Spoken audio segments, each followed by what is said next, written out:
All right, Kevin back with you for another episode of the $1 Million Relationships Podcast. And today I'm here with Cami Gray. Cami, welcome. So awesome to have you on the show today. Thank you, Kevin. I really appreciate you having me today. I'm really looking forward to this. Yeah, I am too. I am really looking forward to this. I mean, we got connected. Well, first I'll give a shout out to the folks over at the Quoted platform because that's how you and I met. And That's I right. actually found out about them maybe a little over a year ago. Another friend of mine was telling me about them, and I had never heard of them before. But now I've met some really amazing podcast guests through Quoted, and so I'm really thankful for those guys and the work they're doing because that's how you and I met, Cami. Yeah. It's No, they're an incredible resource. They really are. And I recommend them to all of my students. And I've had a lot of great connections that have come out of, just writing a couple of sentences or giving a quote or seeing what other people are doing out there. And yeah, shout out to Quoted. Yeah, for sure, for sure. Well, I'll tell you, I mean, we're going to have a great conversation today, and we're going to get into a lot of different stuff. And I'll just start by throwing out just a really simple, easy question to start with, Cami. What do you do, and who do you serve? I run a design school for aspiring interior designers. Okay. So I'm an interior designer. I'm kind of winding down that side of my business, just taking on clients that are either pre-existing, so I kind of know them, and it was a really strong and enjoyable working relationship. But 4 years ago, I founded this design school called Psychology of Home because this job of interior design has been so good to me, and I am not formally trained. I have a degree in fashion design, which there's some crossover between fashion and interiors, but really I'm self-taught, Uh-huh. and I've been an entrepreneur for this is my 38th year in entrepreneurship. So I had an inkling of how to run a business, but I didn't really know how interior design worked. And once I figured it out, it was really good to me. It was very lucrative. But because it is a service-based business, I really had to learn how to serve other people and make a contribution to their lives. And when I first started out, I was like, "Well, people can probably do this themselves. Maybe they just don't have time or whatever." But what I found out is that the way my brain works is not the way their brain works, and they really don't know how to make home magic happen. And so they're very reliant on people that do what I do to make their environment beautiful and functional and aesthetically pleasing and a place that they and their family feel home pride. And so it was so good to me. And I just was like, 4 years ago, I was listening to a talk at Genius Network, my networking group that I belong to, that's all entrepreneurs. And it sounds like you and I both have a little crossover there. Yeah. And I was there and I was at their annual event and I was listening to a talk by Brooke Castillo, who runs the Life Coach School. And for 90 minutes, she basically described how she created her own school. And I was like, oh my gosh, I need to create a design school. And this is what is amazing about, say what you want about our country, but we live in a place where a woman can, with no education, and I mean, I'm in an unregulated field largely, so I'm not, I'm not becoming a surgeon and training surgeons. I'm Yeah. doing Yeah. interior decor, but so yeah, I just learned from her what it was, and then I just went back home, created a website, kind of created a curriculum, and because I have a large Instagram following, I sold it really the whole idea of it, and sold seats to these week-long boot camps to my existing audience, and kind of the rest is history. It's been so rewarding, and so it's like you earn and you learn, with your Yep. vocation. And but really, when I learned what I did as an interior designer, was just using the skills that I already had to make a contribution to other people's lives. It kind of feels like that with my students. Most of them are at a real crossroads in their life. They're choosing either a second or third career. Some are stay-at-home moms that are, kids got whisked off to college, and so they're starting over. So a lot of fear, a lot of imposter syndrome, a lot of lack of confidence. And so to me, it isn't even really about the curriculum. It's about helping women get from that place of fear and overcoming obstacles and being able to kind of push themselves out in the world in a whole new way and doing what they love. Yeah. Wow. there is so much correlation, so much alignment between what you do and what I do because like you, I have no formal college experience.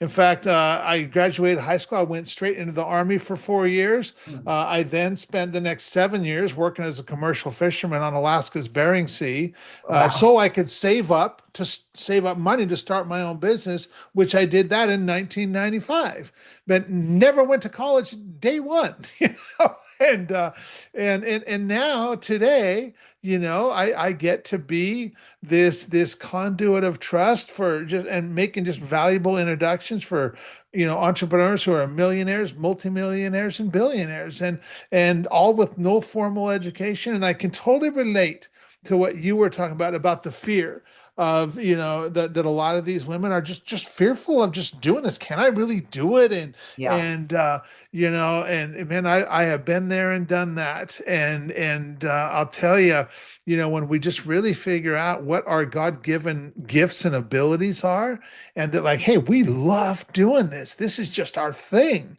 Yeah. And we do it for the right people who just appreciate that. Man, that's a match made in heaven right there, you know? No, it It's really is. And I think it's so often, I mean, I didn't start doing interior design until I was 45. And okay.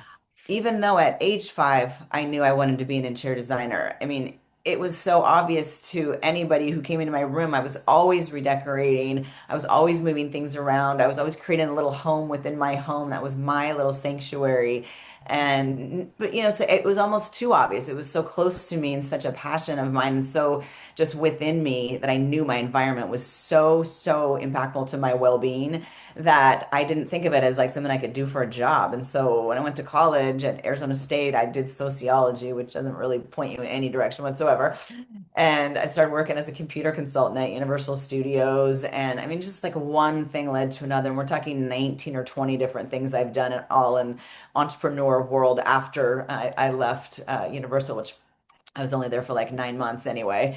Okay. But it was a good education there too. It was interesting learning about corporate life, and it Yeah. was very corporate there. It was, and knowing that that wasn't for me, that I needed more freedom and flexibility than that, so I could really like spread out and just feel like I had some autonomy and agency over what I was doing and creativity. Yeah. Even though I was doing computer consulting and bookkeeping, which doesn't seem very creative, having your own business is a very creative endeavor.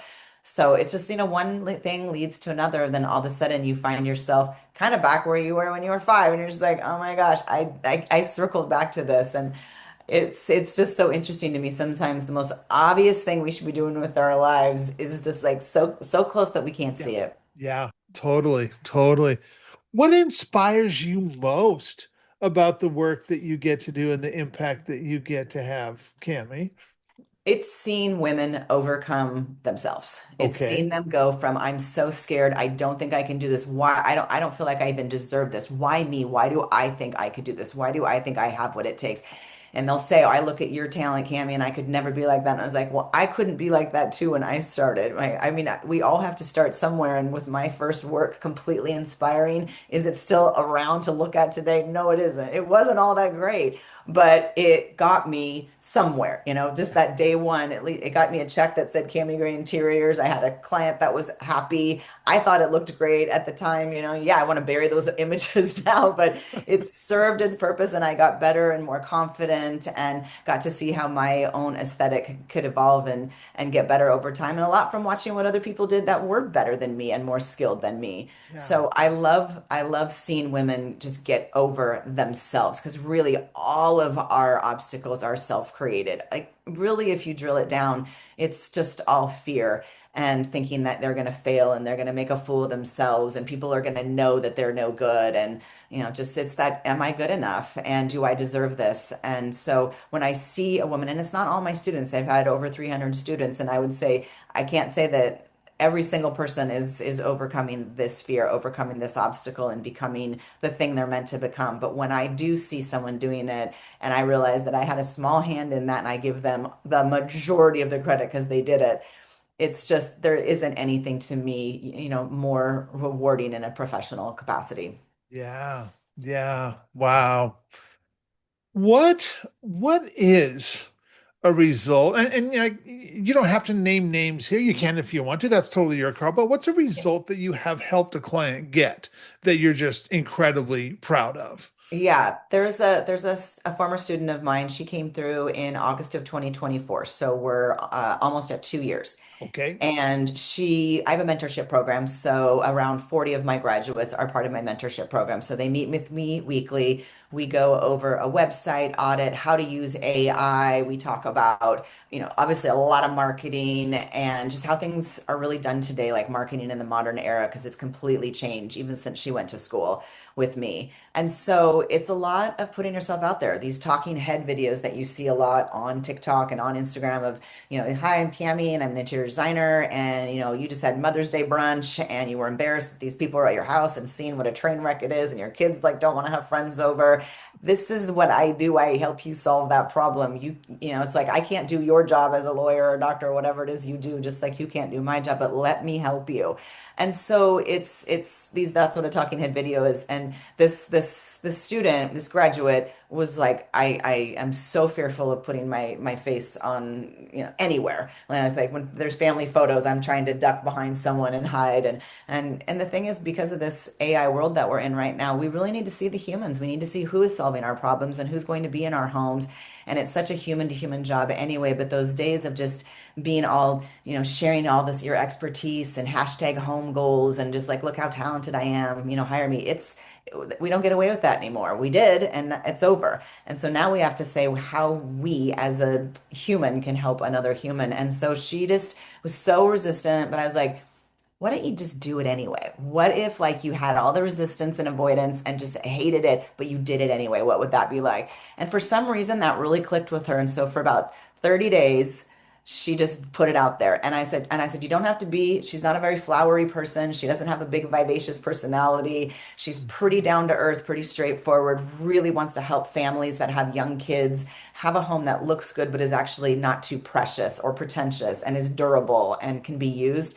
I was just like, just be yourself. That is who you are. And she did. And she last week got a call from somebody who had seen her on Instagram. They're totally like just random person, just saw her Mhm. pumping all these videos out on Instagram, and they have a $3 million new construction. It's going to be a massive job for her, massive design fee going into furnishing. So she's got this multi-year project now, and she's pinching herself. And just 2 weeks before, she was like, I don't think it's working. I think this is, I don't think I have what it takes. I'm like, keep going. That is the secret to this, is just keep going. And I mean, I'm sure you can think of many times where you're like, this is a fail. Oh This yeah. isn't working. I mean, and the secret is keep going anyway. Yeah. And she did, and her payoff is pretty pretty massive. But I'm Pretty bad. seeing that kind of across the board, especially with my mentees. Not with everybody. We're still working through some resistance. They get on these calls with me and they're like, I'll be honest, Cami, I haven't done anything last week. I'm totally like frozen. I can't do it. I'm like, okay, well, it's a new week.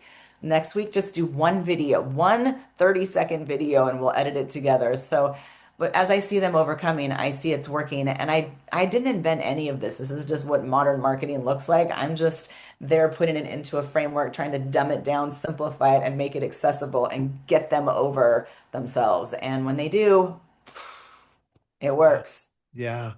That I think of my own self. I mean, and all the insecurities I've had over the years about doing whatever it was that, but once I just started doing it anyways, Yeah. and I was like, oh, you know what? This isn't so bad. I can do this, and then I can do it more, and then you get better because because that's what happens. The more we do stuff, the better we get at doing it. Yeah.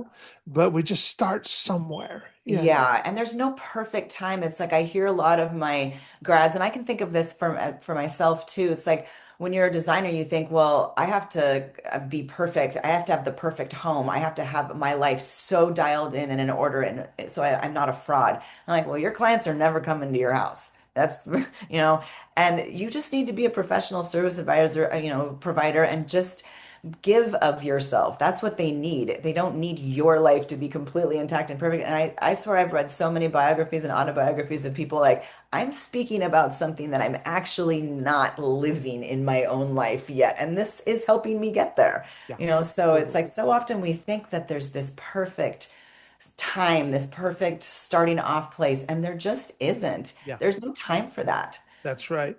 Or that we have to be perfect, which Yeah. nobody is No, perfect, there's just no such thing.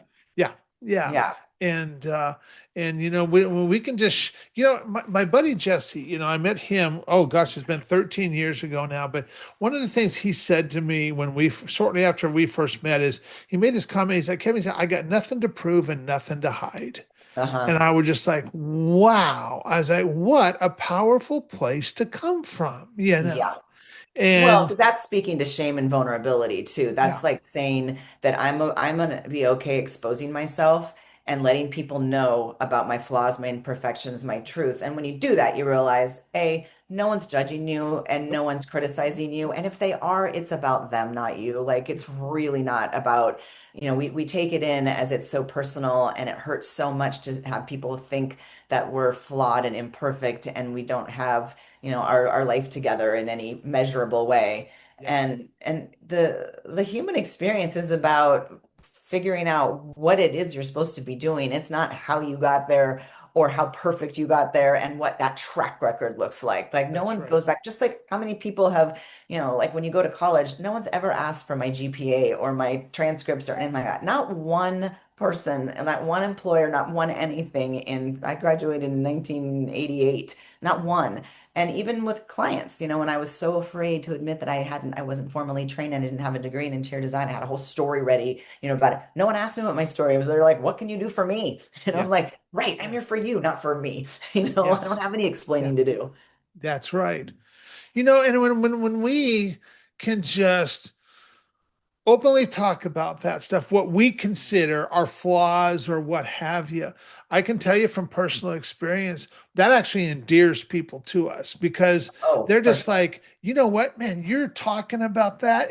Because like now it's like they know that like, oh, well, they got stuff too, Yeah. and Yeah. they can relate to that, No, and absolutely. And I mean, I agree. It not only endears them to you, it allows them to see those parts of themselves that it's okay to crack open. yeah, And it's also, if it's okay to share the flaws, it's okay to shine as well. Those can exist at the same time. One of the things I do on Instagram that instantly got a following was I started telling the truth. 5 years before that, I was just like the hashtag home goals interior designer that was just like all about myself and my own work. And when COVID hit, I assumed that COVID was going to take down my business because every time that there's, recession or anything that happens, it creates a downward spiral for an entrepreneur, or at least in my experience, it had there. And that's when you have to go look for another opportunity. And thankfully, I'm like, I love new opportunities. But I assumed that COVID was going to be that for interior design. It was exactly the opposite because everybody was at home wanting to make their homes, function better or make some kind of a change or moving or changing states or whatever. So what I tried to do with Psychology of Home was like start telling the truth, start telling stories. Like I love to write, I love to share stories. And one of the stories I told it was right before I started the design school, was that my husband left me and he wanted a divorce. And it was my truth.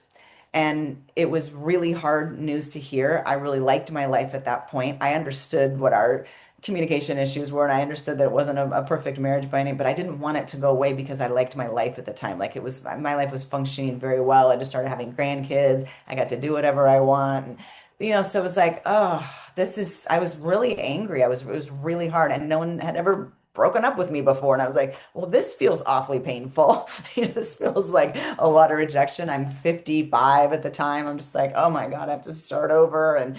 And I wallowed for about 2 weeks and I realized that what I'd done on Instagram this whole time was tell the truth. And so I just made an announcement, just like any other announcement that you'd make about a sale you're having or a new offering. And I just said it. And I mean, just hundreds and hundreds of comments, and not comments of like, I'm so sorry and this must be started. I'm like, I've gone through this too.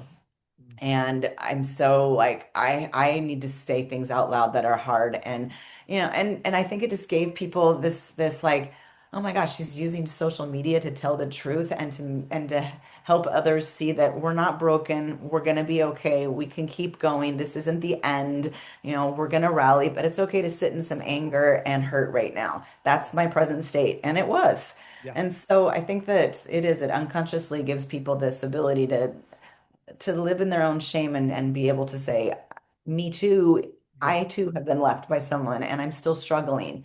How are we going to, can we do this together? Can we help each other through this? And, yes, we can. And we have. And that's really what I created on Instagram, which rolled into the school somehow because you keep going and then you get new information and you just keep pivoting and you keep saying yes. It's like a giant improv show, Yes, and what are we doing next? Yeah. Yeah. Yeah, and I can only imagine how you just really started connecting with people when you start talking about just all this other stuff, because this Yeah, is just life, it and is. yeah, And we yeah, don't have to be so alone. I mean, from that point on, I'm like, well, maybe I can talk about menopause now. Maybe I can mhm, talk about how my grown kids don't like me very much and don't agree with my lifestyle. And maybe I can just be real. yeah, And the more real I was, the more followers and the more but really what was so great about it was the engagement. I mean, like real, like woman to woman engagement. And sometimes the men would chime in and talk about their wives and then we went into wellness and weight gain and just like, it's just like let's just put it all out there. It's all life, it's all messy, and let's be there for each other. And that's this community that I somehow accidentally created based yeah, on my own trauma yep, and just like real life things that yeah. have Just occurred. being real, just being Just open, and yeah, yep. yeah, Yeah. yeah. And it's you being you that attracted all the people to the community. That's what attracts people to us, is just us being us, Yep. and Yeah. I mean, just real, just the yep, truth. yeah, Yeah. yeah, It's interesting because I feel like we go through such great lengths to put our best foot forward and let yep, people see our homes so beautiful and pulled together and it's like when I walk into someone's house they're like, ugh, don't even look around. I'm like, I'm not looking around. I'm not paid to be here. I'm just here to have dinner, yeah, yeah, yeah. and talk to you and have this experience. Like, I don't think that we're picking each other apart nearly as much as people think. Sorry, something's. That's Oh, I right. think it's the dishwashers. Finished. But I think that, even when you're at the airport and you look all nice and you feel kind of good, and then someone kind of like looks you up and down, you're like, oh, I must look terrible. And I'm like, What? they're thinking about themselves. They're thinking, Yeah. could I wear that outfit? She's probably my age. Uh-huh. It's like human Uh-huh. nature isn't to be like, oh dear, oh my, it's like, and if someone's like that, that's not a person that you'd ever want to spend any amount of time with, at least in their current state of mind. Yeah. It's like you got to Yeah. surround yourself around good people, Yeah. people that have your back and don't want to bring toxicity and negativity to you. So, Absolutely. Well, okay, so now that we've got some context set here, I want to switch gears just a little bit. I want to start talking about the relationship side of this. okay. So, have you ever been introduced to a person or persons who completely changed the course of your life or your business, so much so that much of what you have today would not be possible if not for this person or persons? And I'm just really excited to hear your story and your experience, Cami, around this topic of relationships. Yeah, there is one person, and Okay. it might be feel a little cliche to say this person based on her vocation, but the way in which we got connected and the relationship that we had together, we wouldn't think would add up to such monumental change. And I was 47-ish. So I'm 50, I'm turning 60 in October. Okay. And 47, I've never had psychotherapy, but I was really weighed down by the labels I had made on myself. And some of those labels were I love chaos, I love change, I love disruption, I'm unstable, I'm undisciplined. I just lack any sort of routine or whatever. And that's just how I am. That's just how I do it. That's why I've had multiple relationships and two marriages. And it's just because I'm an imploder. That's just who I am. And I really had this idea of like, I just have to like deal with it because there's no way around it. That the evidence shows that. Mhm. And my ex-husband, who is now my ex-husband, who wasn't my ex-husband at the time, we were hadn't even gotten married yet. He was like, he had a psychotherapist, and he was like, "What if you talk to a therapist?" And I was like, what are they going to do? I'm going to have to go talk about my mom and my dad and childhood and this, that, and the other, and all this chaos that happened to me then. And obviously, I know where it came from, the chaotic child I had, and now I think chaos is normal. Blah, blah. I don't need it. And for some reason, I just was like, I looked in my insurance and they said, as long as I use Aetna, which was my insurance at the time, I can have it mostly paid for. And so I found the person who was just the closest to my house so I could walk there because I just can't be inconvenienced by driving 20 minutes, true Portland, Oregon girl here. And she was in my plan. That was it. That was my criteria for hiring her. I was like, I'm gonna do it. I've agreed to this. Okay. And those two criteria. So not like, oh, I like what, she stands for, her modalities might match mine. It was like that surfacey. And when I first got to her office, she had a two-story office. So she had her little lobby waiting area downstairs, and then her office was upstairs. Well, I just went straight upstairs, and then she opened the door and she's like, I specifically asked you to stay downstairs. I have rules and I have boundaries. And I was like, oh boy, well, this isn't gonna work. I don't like rules and boundaries. And and she was like that with me always. And I just was like, this is so unpleasant. And her office was terrible. I thought her hair was terrible. I thought her clothing was terrible. I was like, this is like not a good match for me. And we were maybe like week three. I was telling her what I thought we were just doing those kind of cliche therapy work. What happened when you were young? And I was telling her the story of something that happened when I was 7. And she's like, well, now where are you feeling this in your body? And I was like, in my body? I don't feel anything in my body right now. I don't know what you're talking about. And I get all woo woo body on me. And she was like, well, you took your belt off a few minutes ago and it's sitting next to you and you're kind of doubled over, like your belt, like you're kind of doubled over on the sofa. And I was like, no idea. I mean, I was like, okay. And she's like, do you have any body awareness? Do you feel? I'm like, no, I don't. I feel nothing in my body. I never do. Like I'm just one of those people that there's no body mind connection whatsoever. And she's like, well, you've got it closed off. But it was like one thing after another. But there was one particular theme that just kept coming up is that I use humor to deflect hard things and that I have never been vulnerable. I'm just hiding behind a veil of pretty hair and pretty clothes and humor to be my armor. And it's socially Mm. acceptable. I make people laugh. I'm entertaining. I look nice, whatever. So there's nothing, you can't look at me and say, wow, that's a problem, Uh-huh. because I've packaged it so nicely.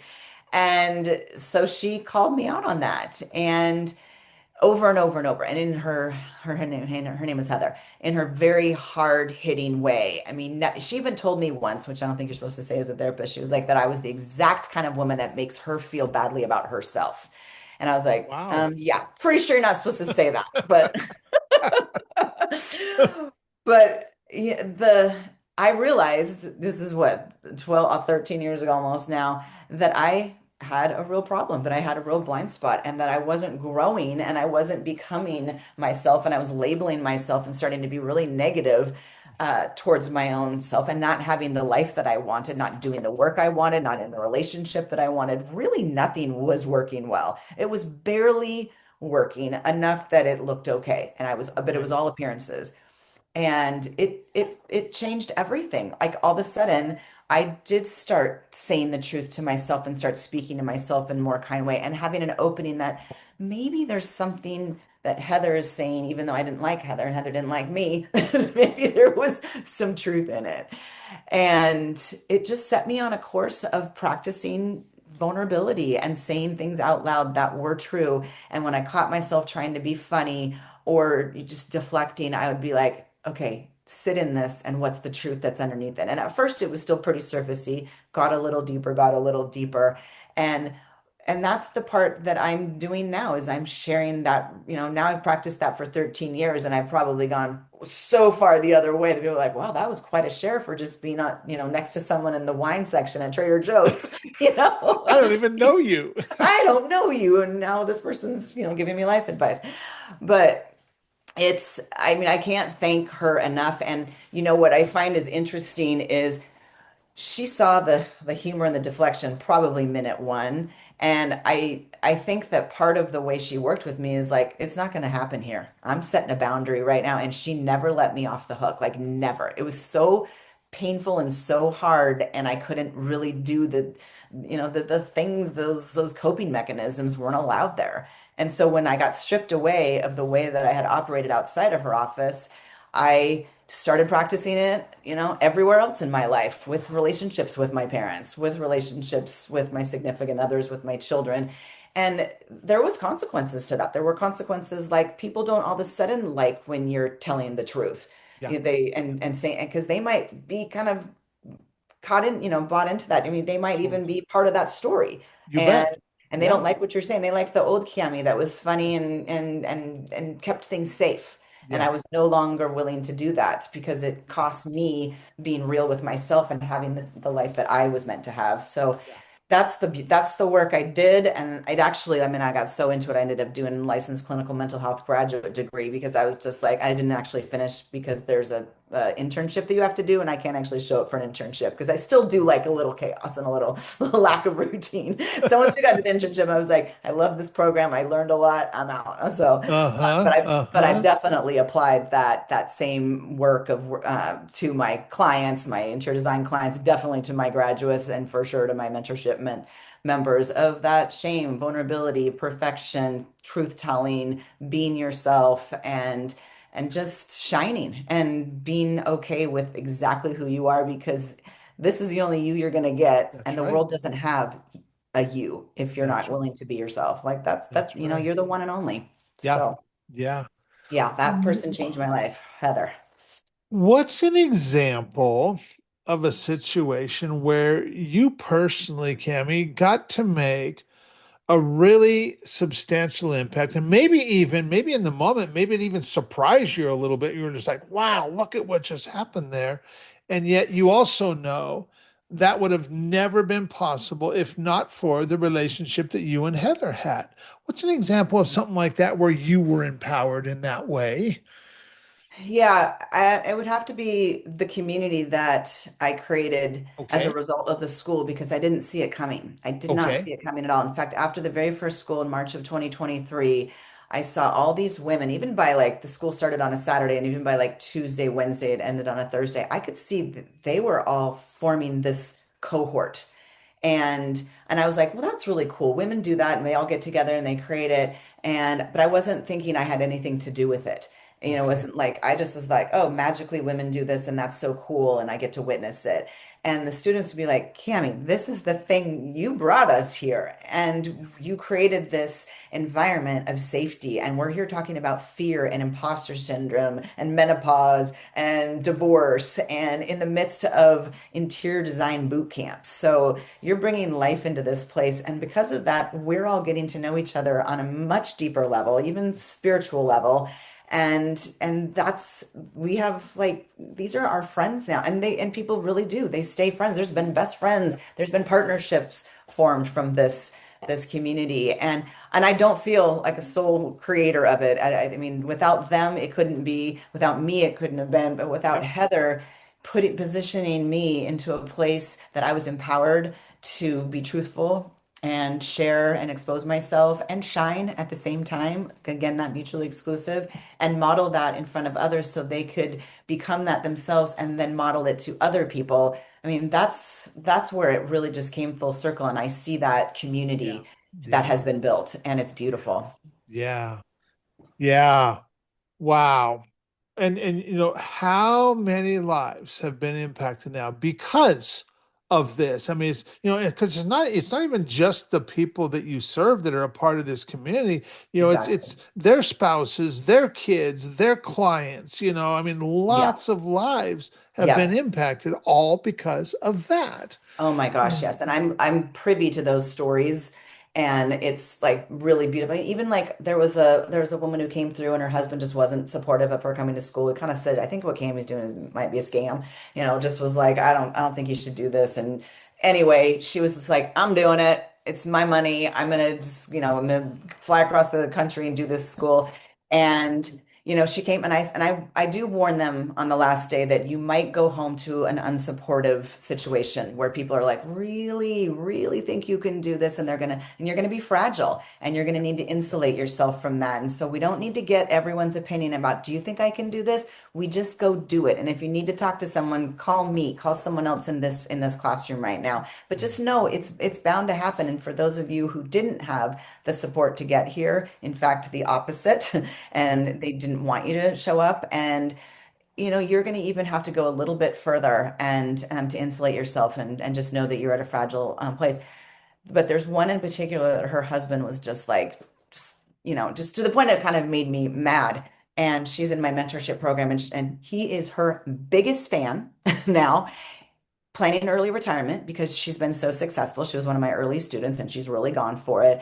But he has stepped up so much and decided they went into couples counseling afterwards because he was like, I don't feel like I even deserve you. I've been so unsupportive, and how do I meet your needs? Like I'm so just this beautiful relationship happened because she decided to do the thing, get the exposure, get the education, change her life, and it changed his life too. And I can only imagine, her kids. And it's just like when we become the thing and do the thing and are brave and have courage, it spills over into Yeah, so many lives, even lives that we don't know we're intersecting with. Could even just be a wave when you're passing someone in a car that you just made their day and they were having a crappy day. that's right. It's just like That's it right. just snowballs. And I think it's our contribution to be that light and and shine, so we can be a not just the contribution we can visibly see in front of us, but to all the other ways in which it compounds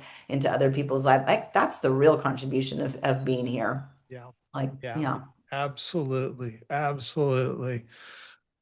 Well, for anybody who might be listening to this and thinking to themselves, man, Kevin, I really like Cami. I really love how she shows up. I appreciate some of the stuff that she shared today.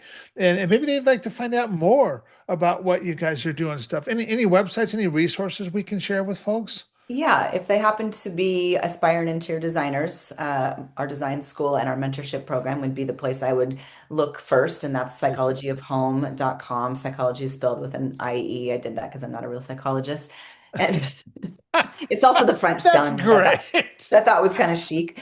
Uh, I also work one-on-one with entrepreneurs. And so this could be any endeavor, anything at all. I especially love working with women, but a new thing that I've been doing is working with young people who are completely lost in our culture right now and Okay. don't know what to do. We've been heavily exposed to way too much technology and been hiding out in mom and dad's basement, or just there's a lot of failure to launch out there. And the world's changed a little, and mom and dad aren't necessarily all that helpful because they're like, I don't know, because I don't, AI and this and that. And it's a very confusing time to be a young person out of high school or out of college. So I'm starting to work with young people that are at that stage where they're just like, I don't know what to do and I don't know how to do it. And I'm unhappy, I'm on antidepressants, I'm overweight, just like that's a real a population that I really care deeply about, and I feel like I can make a really big impact. But let's just say all entrepreneurship. So if anyone wants to work with me, I work one-on-one, just directly with people. You don't have to be an entrepreneur yet. I'm going to talk you into being an entrepreneur because that's what I love. That's what I think everyone should have their own business. And I know it comes with its frustrations too, but it's a lifestyle. It's not a job. Yeah. So. Yeah. I love that. I love that. Kimmy, is there any last thing that you feel led to share before we call it a wrap? I think the only thing I was, gonna tell you was I, as you and I were talking before we hit record, that I don't really do anything to prepare for podcasts or anything I'm doing because I just want to be fully present and not have all these distractions of things I plan to say Yep. perfectly. Yep. But so when I looked at my Monday schedule and I saw this was on there today, I didn't even know this yesterday. I was like, oh, I'm working on this book right now of how to get this voice out of me so I can really be helpful as I'm writing. And I was like, oh, I bet Kevin and I are going to have a conversation that is going to just spark some of this. I'm just feeling a little rudderless on the writing and what I'm doing. And this just being with you today and just having this, like, just this space and this containment of what it is I do, what it is you do, what it is that we can do to help other people. I just feel more aligned with and kind of just more lit up about now how this is going to pour out of me. So I just want to thank you for that. Well, you're so welcome. You're so welcome. Well, I'll tell you, I really appreciate you taking the time to have this conversation today, Cami, and I'm excited to get this out there and share it with a lot of other folks. So thank you so much, and yeah, thanks. Much appreciated. This was wonderful. Thank you, Yeah, Kevin. Okay, talk soon. all right. Okay, bye.